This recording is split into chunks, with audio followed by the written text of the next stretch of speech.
Good evening from the newsroom. The news for this Tuesday, 28th of February. The Departments of Employment and Immigration say they are aware of the case involving the 10 foreign workers who were in the SBC News last night. This morning, the two departments held a joint press conference to give their reaction and also to explain what their respective departments are doing to address the issue and help those workers. The group of foreign workers brought their grievance to the Employment Department at the beginning of January and to the Immigration Department this week.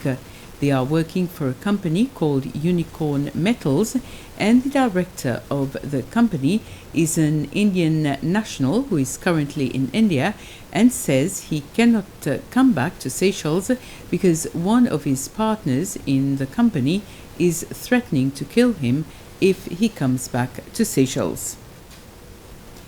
The National Assembly is to reopen on Friday the 10th of March, and for the first time in history, the opening ceremony will be presided over by the Speaker of the National Assembly, Roger Mossienne. The Speaker will lead the ceremonial procession to mark the commencement of the 2023 meeting of the legislature at 3 p.m. Later on, at 5 p.m., President Wevaram Kalawan will deliver his message on the state of the nation. Both ceremonies will be broadcast live on SBC 1 and Radio Sicile. The election of representatives to form part of the Seychelles Youth Assembly began today in some public and private secondary schools across the country. The election, which started in 6 secondary schools today, will continue until March the 14th. These 6 schools are Beauvallon, Belloni, Plaisance, Ladig Independent School and English River Secondary School. For the first time, students will vote for a representative chosen by them. Previously, candidates were chosen by the heads of their respective schools. Only students between the ages of 14 and 17 can participate in this process. The election will take place later for students in post-secondary schools. The petition case concerning the 10th Amendment to the Constitution, where the judges will listen to a motion from the petitioners, returns to court on the 21st of next month. On the 4th of the following month, the court will hear the main case. The 10th Amendment empowers the Seychelles Defense Forces to work alongside the police, and the petition is questioning the constitutionality of the amendment. The Human Rights Commission, the Bar Association, and the Ombudsman have called for the recusal of the judges from hearing the petition because of the involvement of the judiciary with the 10th Amendment.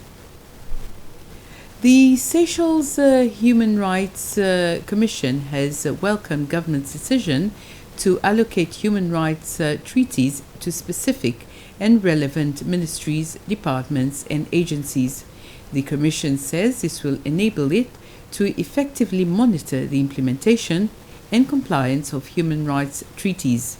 The Commission adds that the initiative will allow the Seychelles Human Rights Commission to easily identify which ministry, department or agency is responsible for leading the implementation and reporting of a particular human rights treaty.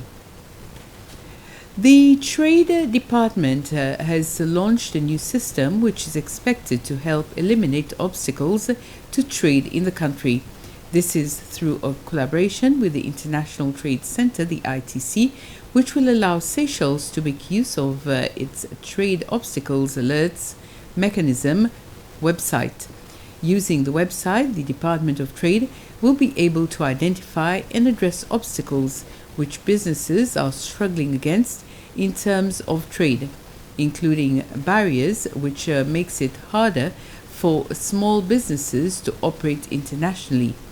Businesses which register on the website will be able to report any obstacles they are facing. The report will be sent to the Trade Department, which will work with the responsible authorities to provide a solution to the issue. The Minister for Finance, National Planning and Trade, Nadi Hassan, opened the ceremony.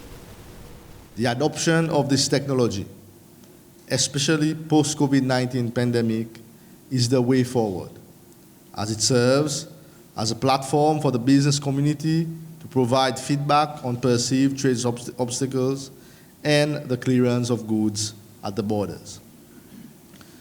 Ladies and gentlemen, the launching of this online platform today, TUAM, will allow for easy and speedy interaction between policymakers and the industry, with the view of resolving issues which are deemed detrimental to trade facilitation.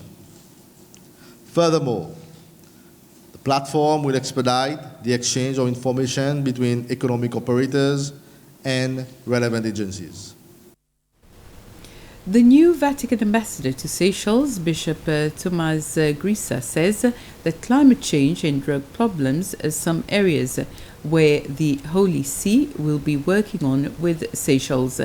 Bishop Grissa was speaking to the press after he presented his credentials to President Wavell Rumkalawan at State House this morning. He also paid a courtesy call on Vice President Ahmed Afif. Bishop Grissa, aged 52, was born in Poland, and before coming to Seychelles, he was the apostolic nuncio in Madagascar. He is replacing Bishop Paulo Gualtieri, and he will be based in Antananarivo, Madagascar. One of them is essentially climate change. As you know, the Holy See and the Pope Francis personally is very much involved in this topic.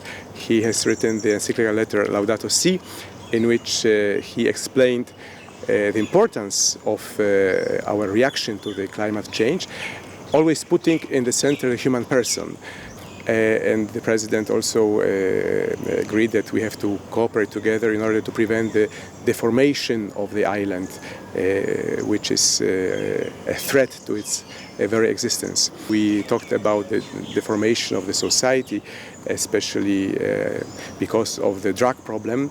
And of course, I assured His Excellency that the Catholic Church is here to cooperate in this field with its also experience and expertise. Of course, the Church cannot do it by itself. It must be a common work with the other institutions of the state, police involved, of course. Artist and chairperson of the Seychelles Art Foundation, Georges Camille, and Shirley Yu, the manager of the foundation, presented the first edition of the book Koze Koze to President Rumkalawan this morning at State House.